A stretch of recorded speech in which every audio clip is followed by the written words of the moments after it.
que o senhor possa postar, né, pra gente, aí tudo certo. Olha, a aula de hoje, o texto da aula está no APA, né? A primeira aula lá, vocês se quiserem acompanhar a nossa conversa hoje, o texto está lá. A gente não perde nada. Só esse espaço de diálogo, de explicação que a gente não vai ter. Mas vamos fazer o possível, né? Porque ele está ali. Quantas pessoas tem? Estamos em 4. Mas vai no teu tempo, né, professor? Se tiver que parar, para, a gente libera, não tem problema. A gente vai comer pipoca. Obrigado. É isso aí.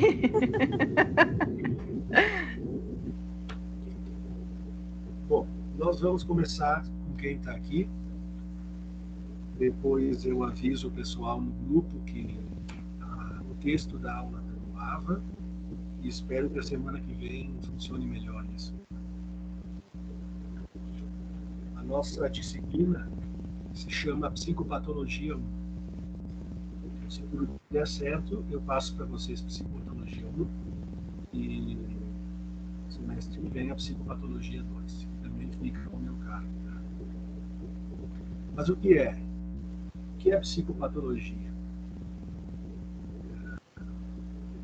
A palavra psicopatologia, Gurias, ela se origina de 3 afixos: psique, pathos e logos. Então, psique é a alma, a mente, o sopro né, que os gregos uma vez diziam que era a alma, que era um sopro que a gente tinha internamente, a alma. Então, psique é esse afixo grego que remete à ideia do psiquismo, da mente, da alma. Pathos é paixão, sofrimento, adoecimento, perda da razão e do controle sobre as emoções. Então, os gregos ligavam sofrimento, adoecimento com paixão, porque eles entendiam que tudo que era passional, no sentido de fugir do campo da razão, estava ligado ao sofrimento, à doença. Então, pathos tem a ver com doença, sofrimento e paixão. E logos é o discurso, o conhecimento, o estudo, a ciência. Então, como é que a gente vai entender psicopatologia? Conjunto de conhecimentos referentes ao adoecimento mental do ser humano, do sofrimento psicológico do ser humano. É isso que a gente vai estudar nessa disciplina. A psicopatologia estuda especialmente os transtornos, não suas causas, nem tratamentos, especificamente os transtornos. Estuda as manifestações clínicas, que é um estudo descritivo, né? A gente utilizar o conceito de psicopatologia bem a rigor, é um estudo descritivo do transtorno mental. Descritivo, né? Quando a gente fala em descrever sinais, sintomas, comportamentos, a gente está entrando naquilo que a gente chama de semiologia. Semiologia é o estudo dos sinais e sintomas dos transtornos e doenças. Então, a psicopatologia tem uma natureza semiológica, vocês entendem? Né? Descrever. O seu objetivo, portanto, é o doente, né? E se tenta compreender o doente, o sofrimento, a partir da observação. Então, se observa aquela forma de sofrimento e se tenta descrever e compreender o que é, como enquadrar aquilo dentro das classificações. Para que isso, né?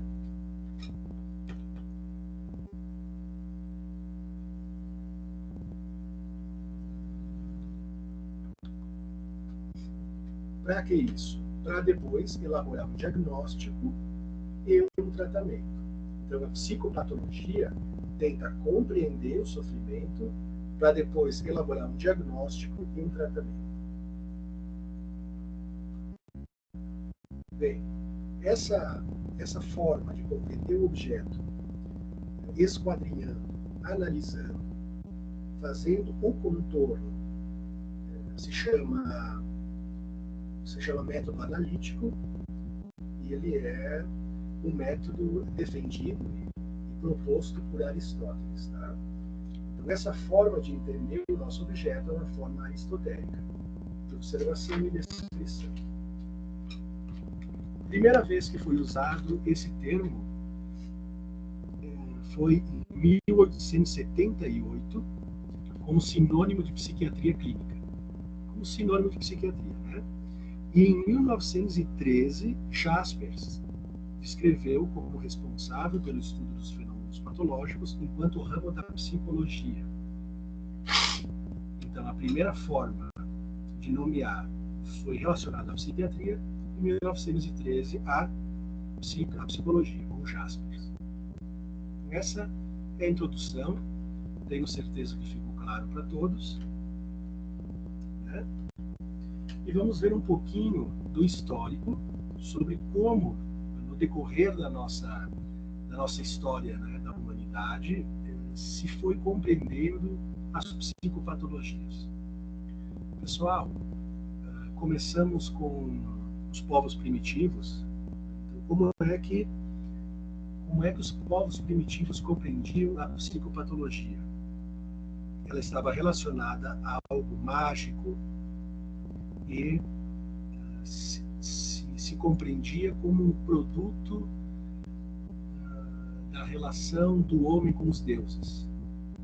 Então, o louco, né, aquele que estava adoecido mentalmente, se compreendia que ele estava num canal de diálogo, num canal de trocas simbólicas com os deuses. Portanto, ele era às vezes estudado, ele era exaltado, consultado, e a cura cabia aos sacerdotes, curandeiros e feiticeiros. Então, os povos primitivos, a loucura, o sofrimento psíquico, tinha a relação do sujeito com os deuses. Depois, na Grécia Antiga, pela primeira vez, né, aparece uma visão naturalista da doença mental, que passa a ser procurada no próprio homem. Então, não tem mais relação com os deuses, com os mitos, mas sim é uma questão do homem e do corpo do homem. Então, foi Aristóteles que propôs que o órgão responsável pelas emoções, sentimentos, loucura, delírio é o cérebro. Então, olha só, na Grécia Antiga, Aristóteles vai propor que quando alguém enlouquece, quando alguém está em sofrimento psíquico desajustado, é o cérebro, é o órgão do corpo que está com problemas. Muito tempo atrás, então, já pensaram nisso. Depois, na Idade Média, vocês sabem que é a idade da escuridão, né, racional, a psicopatologia, o doente mental, era compreendido como alguém que estava na possessão demoníaca, que estava sendo possuído por demônios. Era alguém que estava com um demônio no corpo, na Idade Média. Né? E o tratamento era exorcismo, castigos e torturas. Então, se fazia o exorcismo, se castigava e se torturava. Por quê? Porque se pensava que no momento em que a dor física fosse muito grande, o demônio que estava no corpo não ia aguentar e ia sair do corpo desse paciente. Então imaginem o tratamento que essas pessoas sofriam. Né? Elas eram torturadas com chicotes, com instrumentos de tortura, até supostamente o demônio não aguentar mais e não querer mais ficar naquele corpo. No Renascimento, psicopatologia foi associada à bruxaria e magia. O Renascimento é logo depois da Idade Média. Né? Bruxaria e magia, então as bruxas, vocês sabem, elas eram, provavelmente, grande parte delas histéricas, né? E elas viviam nas margens, nas periferias dos grandes centros, né, de troca de mercado, e elas eram pessoas que eram loucas, que lidavam com magia, né, que faziam mal para as pessoas. Depois a gente tem o romantismo, que é até o século XVII, século XVIII, né, então 1600 e pouco, 1700 e pouco. De novo, a psicopatologia era compreendida como ligada a paixões excessivas, paixões desorganizadoras, paixões desintegradoras e desregradas. Então, aqui no romantismo, o sofrimento mental tem a ver com uma fraqueza moral, né? A pessoa, o paciente, não conseguiria domar os seus instintos, as suas maldades, as suas paixões, os seus afetos. Não conseguia domar. Então, ele era um doente moral. Ele precisava tomar banhos gelados, né, para esfriar os seus instintos. Ele precisava ser preso em camisa de força. Era isolado da sociedade e também era submetido à cadeira giratória. A cadeira giratória é mais ou menos isso. A pessoa, o paciente, adoecia mentalmente e os médicos achavam que ele adoecia porque o líquido presente no cérebro estava mal distribuído. Então, existiria uma má distribuição no líquido cerebral. Aí eles botavam o paciente numa cadeira e giravam muito rápido, supondo que isso iria redistribuir adequadamente o líquido dentro do cérebro e iria curar o nosso paciente, o louco, o histérico. Né? E é só no século XIX e XX, então, 1900 e pouco aí, só no século XIX e XX, que volta-se a uma concepção naturalista da patologia mental. Então é aquela concepção que a gente conhece, né? Que o sujeito sofreria emocionalmente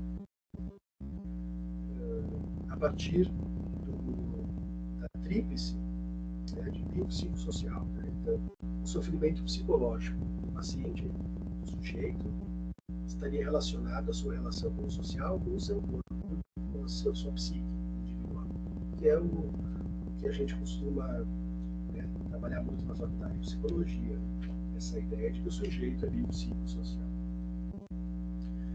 Um cara que se destacou muito nesse advento, né, da humanização do sofredor foi Pinel. Felipe Pinel. Ele é um cara que a gente precisa guardar na mente, porque foi ele que defendeu firmemente, né, que o sofrimento mental está relacionado ao sistema nervoso central. Ele começou a investigar o sistema nervoso central. Mas ele é mais importante ainda no momento em que ele divide os loucos, né, ou as pessoas em sofrimento psíquico, dos criminosos. É interessante a gente guardar, né, o que Felipe Pinel fez nessa história toda. Foi um cara que defendeu uma proposta humanizada ao tratamento do sofredor, dividindo ele dos loucos, dos imorais, dos perversos. Né? Porque até então todos ocupavam a mesma situação, o mesmo espaço, o mesmo lugar, as mesmas formas de representar essas pessoas no social. Legal, né? Então eles começaram a ir, os loucos, para os hospitais e asilos. Saiu das prisões. Né? Começou a colocar eles nos hospitais e asilos. Felipe Pinel. Um nome importante, então, na psicopatologia. Vocês veem, queridas alunas, que é só no final do século XIX que se chega à conclusão que as perturbações mentais são doenças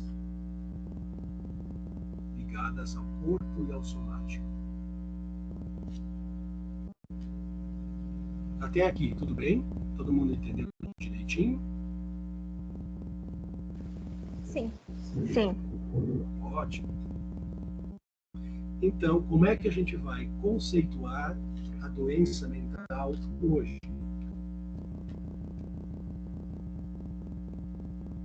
Seria qualquer anormalidade, sofrimento ou comprometimento de ordem psicológica ou mental. Vamos conceituar assim. Tem uma outra forma de conceituar. É uma interrupção no funcionamento adequado da cognição, do emocional ou comportamental. Interrupção do funcionamento adequado do emocional, do cognitivo e do comportamental. Outra definição. São disfunções comportamentais, emocionais e cognitivas que são inesperadas em seu contexto cultural. Então é importante que aquela disfunção seja inesperada, quer dizer, não se adeque ao que se espera daquele contexto, daquela comunidade, daquela sociedade, associado com angústia e substancial inadequação do funcionamento. E abaixo vocês vão encontrar uma definição, ou a definição mais bem aceita do que é a psicopatologia, do que é o sofrimento mental, né? É uma desordem no funcionamento cognitivo, emocional ou comportamental que é inesperada em seu contexto cultural e associada à presença de sofrimento, dor, morte, prejuízo no funcionamento das pessoas. Então vocês veem, né?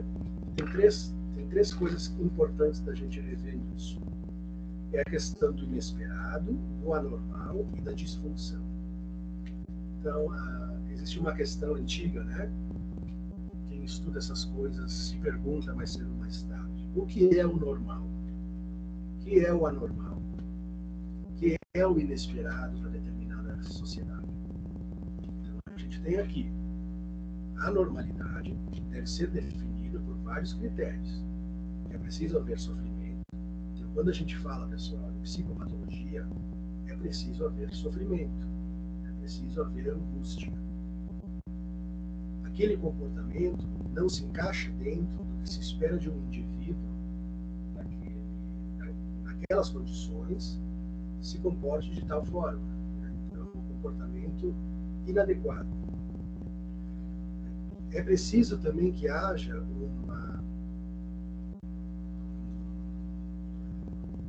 uma deficiência na capacidade laborativa desse paciente. Então, esse sofrimento vai prejudicar ele no trabalho, nas relações sociais, vai interferir na sua anatomia, na sua autonomia, desculpa. Então, a gente vai ver a perspectiva biopsicossocial de novo. E o que é o normal? O que é o saudável? Eu peguei aqui para vocês, a definição dada pela OMS, Organização Mundial de Saúde. O que é uma pessoa saudável e normal? Né? Diz aqui, é um estado completo de bem-estar físico, social e mental. Bem-estar completo, né? É um estado completo de bem-estar físico, social e mental. Então, a saúde mental seria um estado de bem-estar psíquico em que o indivíduo alcançou a integração satisfatória de suas tendências instintuais. Certo? Então, é um indivíduo que integrou as suas tendências instintuais e pode, então, servir e cuidar de si e servir a comunidade em que ele transita. Outro conceito de saúde mental é um estado de bem-estar psicossocial que envolve recursos pessoais e singulares para implementar o desenvolvimento do potencial econômico e social. Então, saúde mental é isso, né? A pessoa está podendo utilizar os seus recursos para o seu bem, para o seu crescimento e para a polis. A partir daí, e agora a gente entra num ponto um pouco mais importante, né? A partir daí, a gente vai entender que os transtornos psicológicos, eles são estudados sempre a partir de três aspectos fundamentais. quando a gente vai estudar o transtorno psicológico, a gente vai estudar ele a partir de 3 aspectos fundamentais. A descrição clínica, que é o que eu falei antes para vocês, né? Essa narrativa acerca de como é determinado sofrimento. A etiologia, quando a gente fala em etiologia, a gente fala das causas daquele padecimento, das causas daquele adoecimento, e tratamento e resultado. Então, se estuda a descrição, se faz a descrição, depois se estuda as causas, que é a etiologia, depois tratamento e resultados. Então, são os 3 grandes campos de trabalho do psicopatólogo. Tá? Acho que todos vocês já sabem disso, mas não custa a gente pontuar novamente que todos os transtornos mentais estão descritos e catalogados em 2 publicações tradicionais, com utilização internacional, né? O CID-10, agora nós já temos o CID-11, se não me engano, e o DSM-4, já temos o DSM-5 também. Mas é o DSM e o CID, tá? Quando a gente vai diagnosticar ou quer buscar informações sobre determinado transtorno, a gente pega o CID ou o DSM. Pessoal, o CID, ele é europeu, tá? Ele é o Código Internacional de Doenças, ele é europeu, e quem é responsável pela sua produção é a Organização Mundial de Saúde, a OMS. Tá bom? E o DSM é americano, que é o Manual Diagnóstico e Estatístico dos Transtornos Mentais. Então, um é europeu e um é americano. Qual é que a gente usa mais no Brasil? Vamos dizer que a gente tem um paciente lá no consultório e ele precisa ficar em casa uma semana porque ele teve uma crise de ansiedade muito forte e a gente precisa fazer um laudo, um atestado e dar um diagnóstico. A gente dá o CID. Tá? Então, se vocês tiverem que comprar o CID ou o DSM, comprem o CID, porque é esse que a gente usa nos atestados, nas declarações, nos laudos, nos pareceres. Tá bom?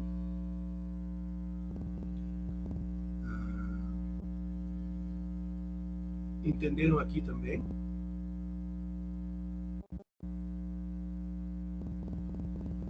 Sim. Aline, Sim. Tá bom. Então, é o CID que a gente usa, tá? Vamos ver um pouquinho dessas três fontes de apoio aqui, que é o estudo esses 3 componentes fundamentais, que é o estudo da psicopatologia. Então, a descrição clínica, gurias, é aquilo que define uma perturbação psicológica, que define os graus de intensidade, a frequência, a duração, como é que os elementos aparecem na vida do indivíduo, né? É aquilo que a gente vê no CID, né? Transtorno depressivo é caracterizado por um humor abatido, por um estado de ânimo muito baixo, uma redução importante da libido. Então, isso é a descrição clínica. A investigação da etiologia são as prováveis causas da perturbação, como é que ela se inicia, dimensão biológica, psicológica e social. Isso não consta no CID nem no DSM. Então, o CID e o DSM são só descritivos, não tem o estudo das causas, nem tratamento, nada disso. Né? É só uma descrição. Então, a etiologia tem mais a ver com ir a fundo naquele mal-estar, né? Ir a fundo naquela angústia e descobrir a causa. Importante saber que a etiologia geralmente não tem causa única. Tá? A etiologia dificilmente tem uma causa única. Então, quando a gente recebe um paciente no consultório, gente vai facilmente detectar que aquilo que ele começou a sentir lá em dezembro, porque ele se separou da esposa, não é a causa única da sua depressão, porque aquilo se relaciona a uma representação infantil mais mal resolvida da sua relação com a família de origem. Aquilo tem a ver também com um concurso que ele tentou passar e não conseguiu, e isso afetou a sua autoestima. A gente vai escutando os pacientes e vai percebendo que a etiologia, a causa, ela é multifatorial. Geralmente ela tem a sementinha, né, na infância. Geralmente a etiologia do sofrimento mental tem a sua sementinha lá nas primeiras experiências da vida do sujeito, e depois ele vai encontrando, né, contingências e vai só acumulando, preparando, empurrando ainda mais para depois aparecer determinado sintoma, né? Essa é a função da nossa escuta, a gente escutar e compreender e escrever o mapa, né? O mapa de como se constitui determinado sintoma, determinada patologia em determinado paciente. E o item tratamentos e resultados vai avaliar como se trata determinado transtorno e os resultados que a gente chega, né? Importante saber, bem importante saber, que o tratamento nem sempre tem a ver com a causa, né? O tratamento nem sempre tem a ver com uma intervenção lá na gênese daquele mal-estar. Às vezes se utilizam recursos muito mais periféricos que não se toca naquilo e que também funciona bem. Tá? Não necessariamente tem a relação do tratamento com a causa. E a teoria também, né? A teoria muitas vezes não toca, né, na causa original, mas consegue explicar, consegue oferecer uma grade conceitual importante para determinada intervenção do psicólogo. Agora a gente vai, aqui tem um exemplo, né? Um exemplo aqui. Quando dói a cabeça, a gente toma uma aspirina e passa a dor. Mas não quer dizer que a causa da dor seja a falta de aspirina. Isso é legal, né? Não quer dizer que determinada operação interventiva tem efeito positivo, não quer dizer que ela esteja relacionada com a causa, com a etiologia.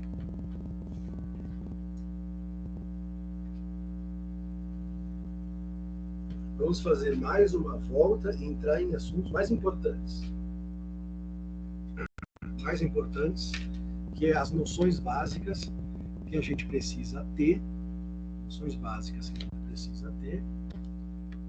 para falar de psicopatologia, para ler psicopatologia. Bem, semiologia é isso que a gente já viu, né? É essa pesquisa, classificação, ordenação de sinais e sintomas. O que é semiologia, gurias? É o estudo dos sinais e sintomas das doenças, da linguagem das doenças, né? É o estudo dos conceitos das doenças, é a descrição, sinais, sintomas. Semiologia é isso, né? É esse estudo do como se descrevem as doenças. Sinal e sintoma são coisas diferentes. Precisamos discernir isso bem claro aqui. O que é um sinal? Sinal é unidade observável e concreta em psicopatologia. São imagens, sons, outros dados objetivos que se relacionam mais ao exame físico, tem mais a ver com o exame observável, físico, que é possível se ter a partir de uma observação direta. Exemplo, falar sozinho, semblante confuso, olhar distante. Então, o sinal de uma doença, o sinal de uma patologia é aquilo que a gente pode descrever só observando. O paciente não precisa participar, não precisa colaborar. Está ali para ser visto, né? Então, um olhar distante, o corpo projetado para frente, a fala, uma fala pastosa, tá bom? Então, isso é sinal. É aquilo que a gente pode ver no paciente, nos exames de imagem, nos exames de sangue, a gente pode ver no comportamento, tá? E aquilo que está ao nosso alcance perceptível. Já o sintoma, eles precisam ter a queixa do paciente junto. Então, o sintoma, ele é menos objetivo, ele é mais subjetivo. Né? É preciso ter a participação do paciente para a gente entender aquele sintoma. Quer dizer, o sintoma vem veiculado para nós a partir da narrativa, da queixa, da explicação do que o paciente nos diz. Então é aquilo que a gente precisa que ele diga, que ele fale, que ele conte para nós. Por exemplo, dor, solidão, tristeza, pensamentos, vozes, sensação de vazio, peso na cabeça, falta de esperança, pensamentos obsessivos, né? Isso são sintomas. Então, sinal é objetivo, a gente olha, a gente descreve, e sintoma é subjetivo, é a participação do paciente naquele trabalho. Quanto aos sintomas, que é o que mais nos interessa, né, nós psicólogos, eles podem ser divididos em forma e conteúdo. Todo e qualquer sintoma é dividido entre a sua forma e o seu conteúdo. A forma diz da estrutura básica com que aquele sintoma se apresenta e que é geralmente igual para todos. Estrutura básica, digamos assim, alucinações, delírios, ideias obsessivas, labilidade afetiva. Né? Então, é a estrutura básica do sintoma, uma estrutura formal. E o conteúdo é aquilo que preenche essa caixinha, que preenche essa estrutura formal. O conteúdo é aquilo que diz mais da singularidade do nosso paciente. É aquilo que diz mais daquilo que particulariza a sua forma de sofrer. Então, um sintoma de delírio, estrutura delirante, pode ter relação com culpa, com aspecto religioso, com perseguição, né, etc. Ideias obsessivas, né, estrutura, é preenchido com um conteúdo também que, de modo geral, tem a ver com a sexualidade do paciente, com seus medos de morte, com medo de miséria. Entendem? Então, o conteúdo é o que vai particularizar aquele sintoma, mas existe a estrutura formal do sintoma. O conteúdo geralmente fala dos temas centrais da existência humana. Né? 2 pontos. Quais são os temas centrais da existência humana? Sobrevivência, segurança, sexualidade, morte, miséria, doença, religiosidade, amor, família, etc. O conteúdo dos pacientes, geralmente, a vida econômica, o trabalho, geralmente versa por aí. Tá? Outro sinal importante para a gente compreender, outro conceito importante é o conceito de síndrome. O conceito de síndrome apresenta para nós a ideia de um aglutinado de sinais e sintomas que possuem uma certa estabilidade e uma certa recorrência da mesma forma na vida dos pacientes. Então, a síndrome, né, é um aglutinado, é uma condensação de sinais e sintomas que geralmente andam juntos e têm uma relação estável um com o outro. As pessoas síndromes, pacientes sindrômicos. Duas coisas também importantíssimas da gente discernir, que é o conceito de crise e o conceito de episódio. Isso também não dá para a gente esquecer. Tá? Conceito de crise e conceito de episódio. Então, o que é uma crise? Uma crise, ela decorre de uma situação de mudança com a qual o sujeito não consegue lidar de forma funcional e que gera uma preocupação aguda e tensa, com surgimento e término abrupto. Dura no máximo horas. Então, quando o sujeito entra em crise, vamos pensar numa crise do pânico, uma crise agressiva, a gente está falando de alguém que se deparou com uma situação no mundo externo ou interno e que não encontrou recursos adequados, simbólicos, para poder responder a essa injunção e, portanto, se desorganiza. Mas isso vem e vai, né?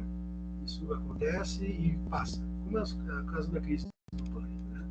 A pessoa tem um desarranjo psíquico muito grande, dura alguns minutos, às vezes, né, no início, depois vai embora. A crise é sempre aguda, pontual, muito pungente, né? Muito desorganizador. Já o episódio, ele difere da crise, principalmente é referente ao tempo, à temporalidade. O episódio ele é mais extenso, podendo durar dias e até semanas de perturbação, sofrimento e angústia. Então, uma pessoa que está 3 semanas na cama, não quer levantar, não quer tomar banho, né? Está num episódio depressivo. Uma pessoa que está vários dias sem dormir direito, trabalhando demais, falando demais, está num episódio maníaco. Tá? Então a gente consegue diferenciar o que é episódio e o que é crise, geralmente a partir da temporalidade, da duração dessa perturbação. Gurias, até aqui, está tudo bem claro? Sim. Ótimo. Muito bom. Então todo mundo está entendendo tudo, né? A gente faz então um intervalinho de 10 minutos para ir fazer um xixi, tomar uma aguinha, lavar o rosto, estou suado. Em 10 minutos a gente volta para falar sobre psicopatologia em psicanálise, que é a vertente que eu escolhi seguir com vocês na nossa disciplina, tá? Então, agora é 8h21, vamos voltar aí por 8h30. Tá bom, gurias? Tá certo. Combinado. Vamos lá.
Oi, gurias, estou de volta e vocês já voltaram? Sim. Oi. Isso. Somos só eu e mais vocês três, né? A Valéria, a Aline e a Samantha. Tem a Vitória também. E a Vitória?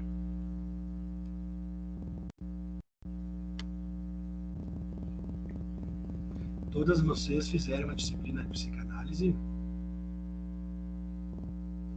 Sim. Sim.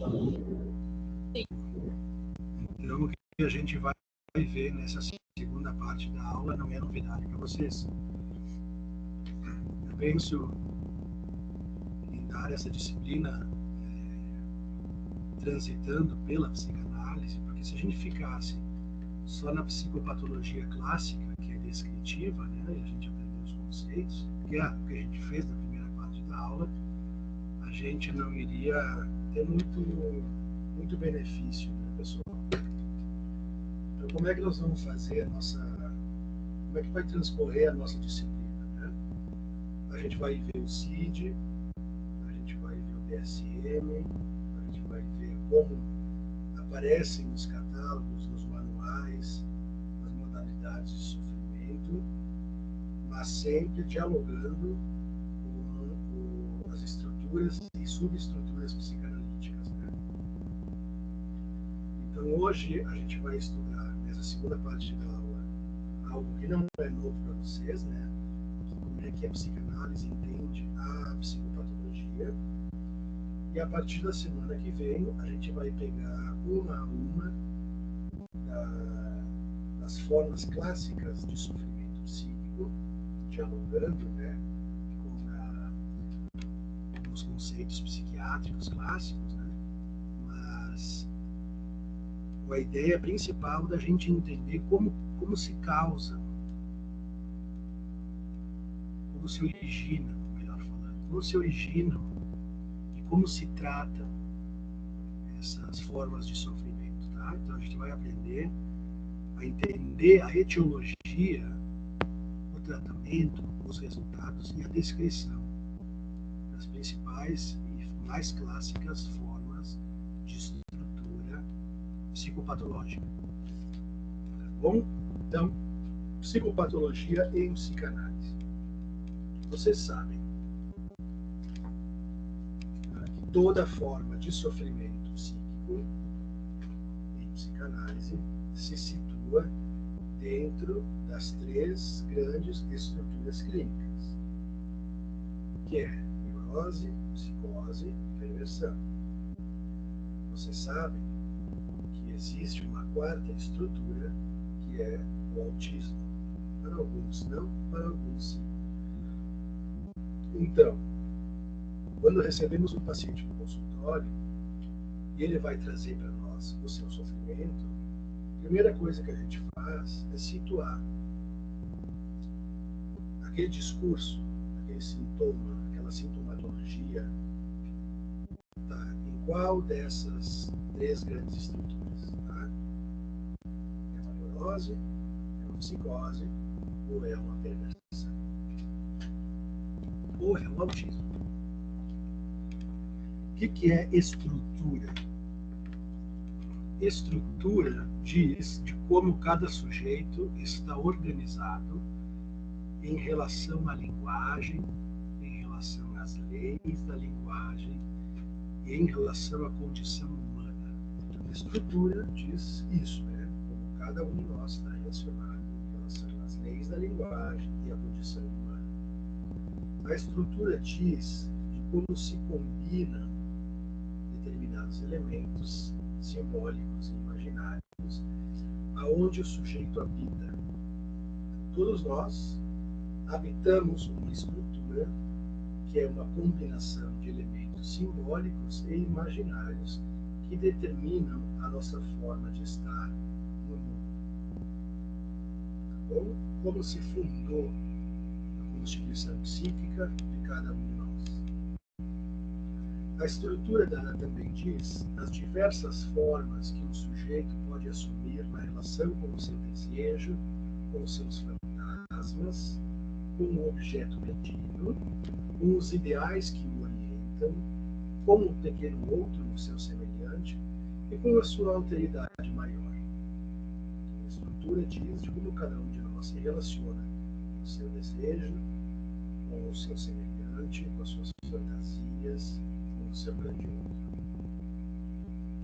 A estrutura também diz, né, de que essa combinatória de elementos simbólicos e imaginário sempre se organiza no entorno de um furo. A estrutura, no seu eixo, tem uma falta, tem um furo, no qual orbitam esses significantes, essas funções. Nesse furo central está a falta central que habita todos nós. Essa falta central, vocês também sabem que ela é consequência da castração, da interdição do incesto, da lei simbólica que organiza a sociedade. Ela é necessária, imprescindível para que a estrutura funcione bem. E, como cada um de nós se defende da castração, se defende dessa falta, se defende dessa perda fundante, como cada um de nós faz isso, a operação defensiva que cada um de nós utiliza é o que vai determinar a nossa estrutura, que é irreversível. Você sabe disso também. No momento em que eu me estruturo como neurótico, como perverso, como autista, como psicótico, eu não mudo mais de estrutura. É irreversível.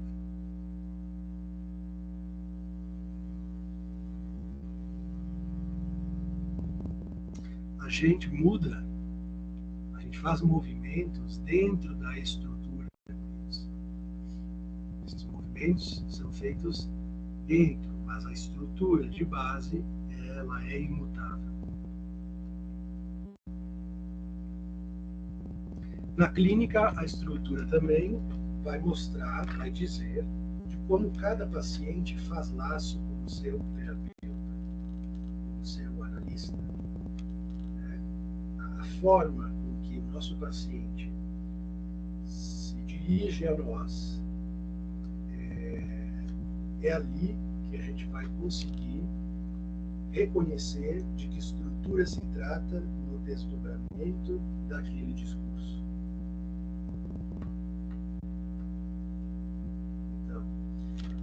Fala endereçada ao analista, ao terapeuta, ao psicólogo, que a gente está em condições de dizer: se trata de uma neurose, se trata de uma perversão.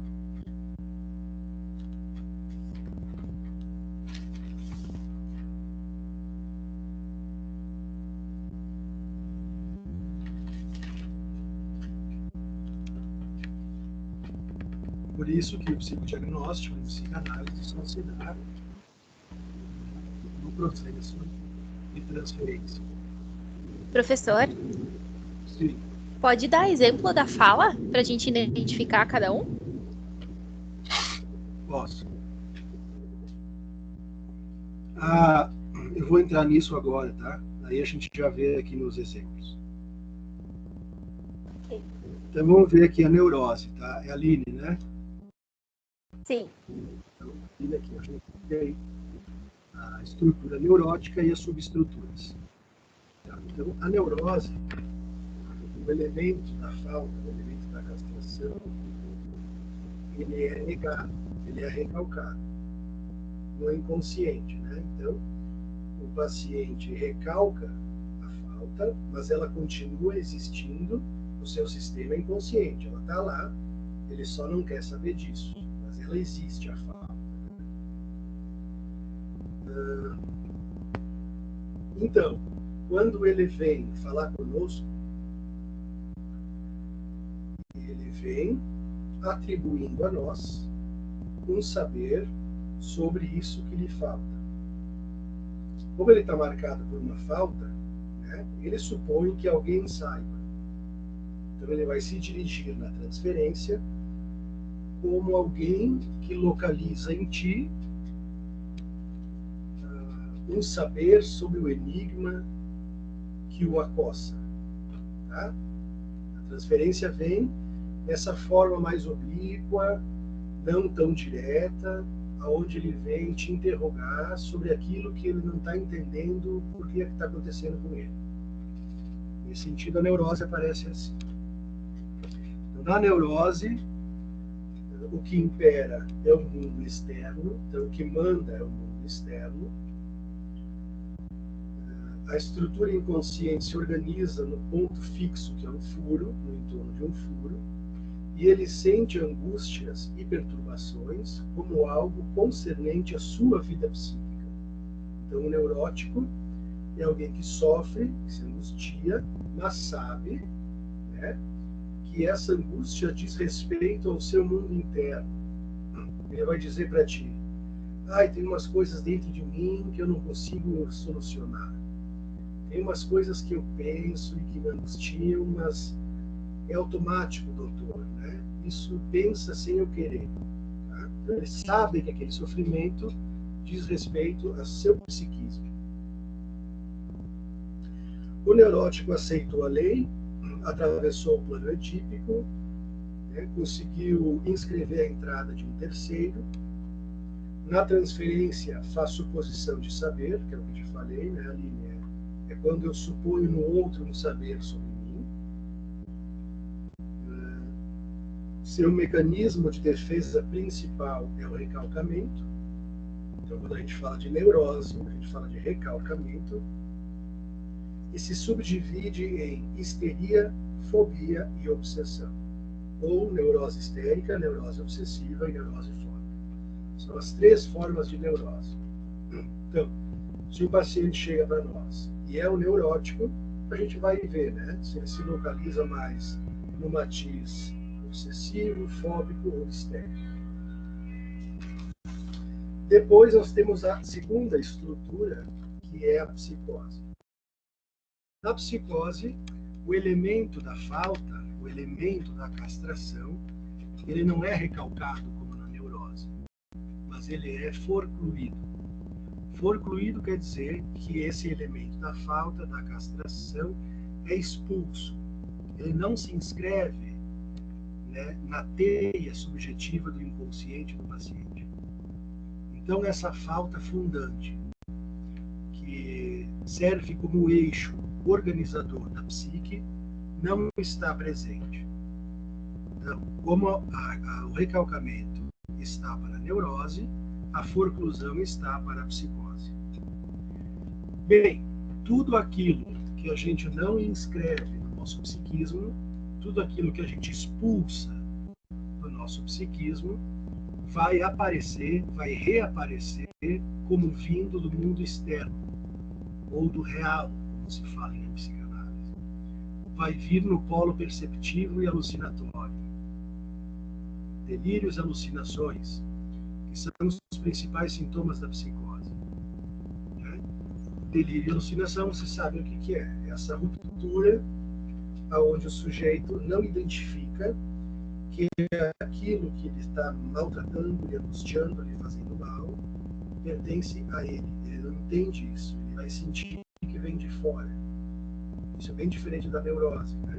Então, o psicótico, ele não tem condições de dizer assim: eu estou muito deprimido porque me disseram uma coisa e aquilo mexeu com minha autoestima, aquilo que a pessoa falou é uma verdade que eu não queria ouvir. O psicótico, o neurótico não consegue, o psicótico não consegue. Ele vai viver a sua dor como alguém lá fora lhe fazendo mal. Então ele vai dizer: meu vizinho está me seguindo, o meu chefe está armando contra mim para me tirar da empresa. Ele vai dizer: alienígenas estão roubando meu cérebro. Ele vai dizer, as pessoas estão vasculhando meus pensamentos e colocando ideias erradas na minha cabeça. Outro, porque a pessoa não tem condição de se localizar como uma pessoa em falta. Né? Então, aquele que produz o mal-estar está lá fora.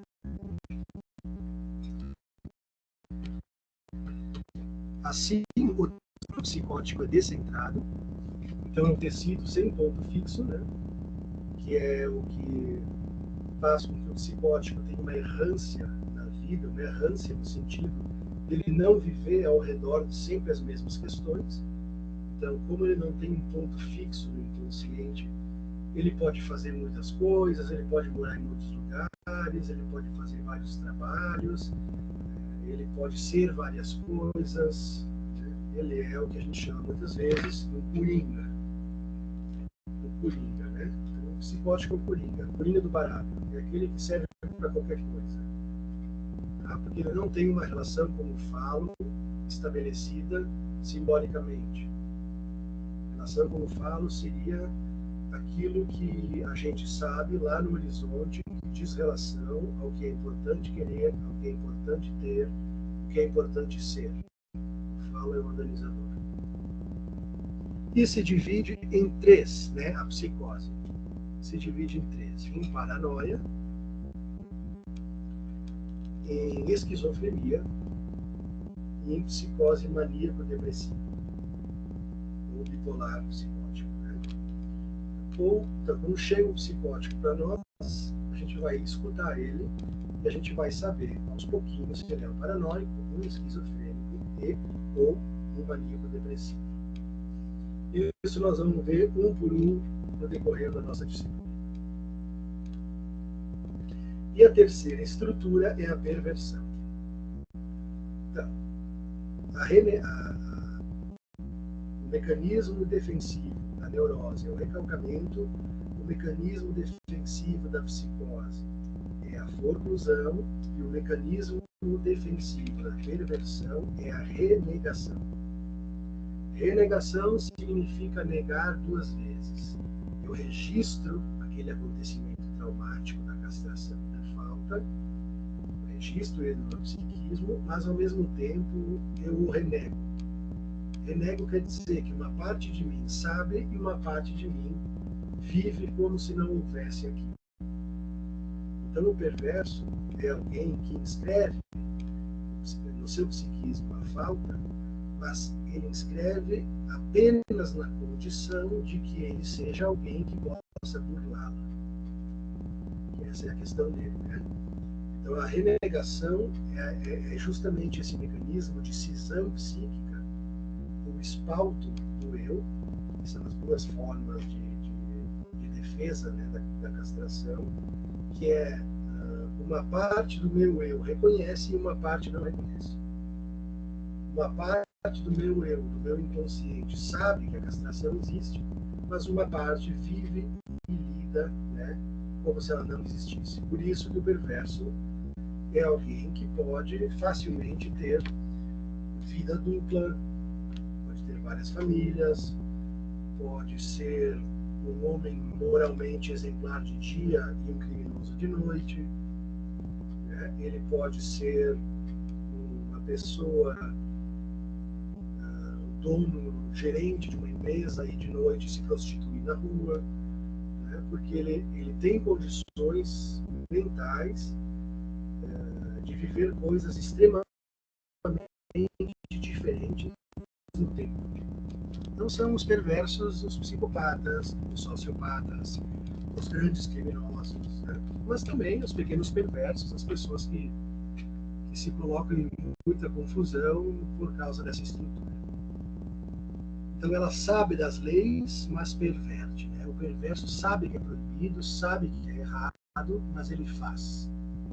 Ele sabe que aquilo não vai fazer mal para os outros, mas o outro, como está sempre numa posição puramente objetal, ele não reconhece, né, que o seu outro é um outro sujeito, ele é apenas um objeto do qual ele vai se usar para o seu bel prazer. Então ele comete muitos atos perversos. Né?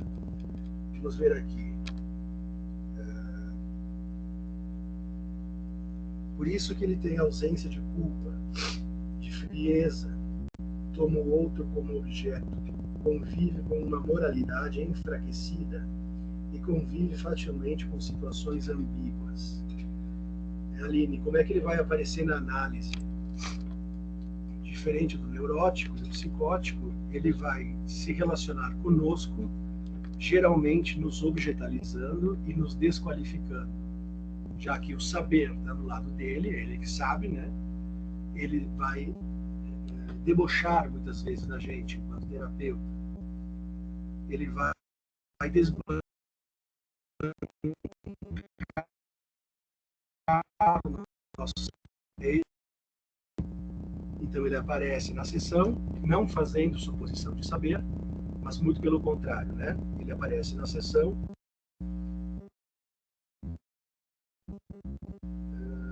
cisco no seu saber, no seu falo. O conflito é entre o ego e a castração. O conflito na psicose é entre o mundo, o ego e o mundo externo.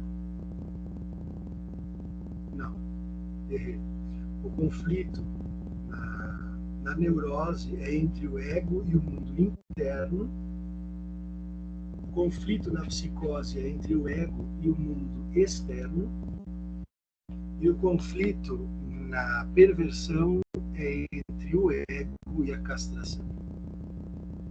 Então, o nosso perverso, diferente do psicótico, mantém a realidade intacta. Ele não se desorganiza em relação ao mundo externo, diferente do psicótico. Mas, ao mesmo tempo, para conseguir dar conta do mundo externo e das imposições do mundo externo, ele precisa sempre agir de forma fetichista. De forma fetichista quer dizer que sempre que a realidade se apresentar para ele com um furo, com uma falta, com uma castração, ele vai colocar um objeto ali. Pode ser qualquer objeto, né? Vai colocar um objeto para tapar o furo. Esse é o mecanismo do fetichista. E sempre que a realidade lhe apresentar uma imposição legal, uma norma, ele vai acatá-la, desde que ele, mais cedo ou mais tarde, vai conseguir dobrá-la, vai conseguir transgredi-la. Mas ele não se desorganiza em relação ao mundo externo. As três formas de perversão são fetichismo, sadomasoquismo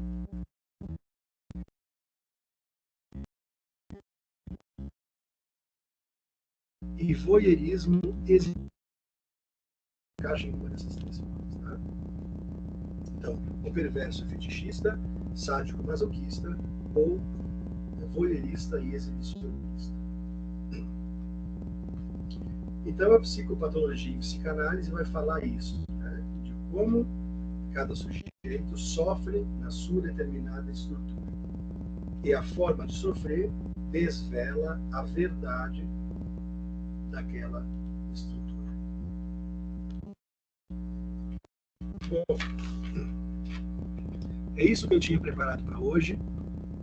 Eu fiz mais rápido do que devia, porque eu estou bem ruimzinho, tá? Nós entenderam a essência do nosso trabalho. Então, a semana que vem, a nossa aula vai ser toda sobre a histeria. Tá bom? A gente vai entender como é que se trata o histérico, o que gera a histeria, como é que ele aparece no DSM, como é que ele aparece no CID. Tá certo, gurias? Sim, prof. Peço desculpa se fiz meio rápido e meio assim, cambaleante, né? É que eu estou me sentindo bem enjoado, tá bom? Tudo bem, prof. Vai te cuidar. Tenho certeza que vocês entenderam muito o que eu estou falando para vocês, está lá no portal. Então vocês podem pegar o texto, ler do começo ao fim, está tudo lá. Né? Pode avisar os amigos de vocês, os colegas que não puderam estar aqui, vai entrar lá no Ávora e ler. Tá bom, gurias? Um beijo para vocês. Se cuida, professor.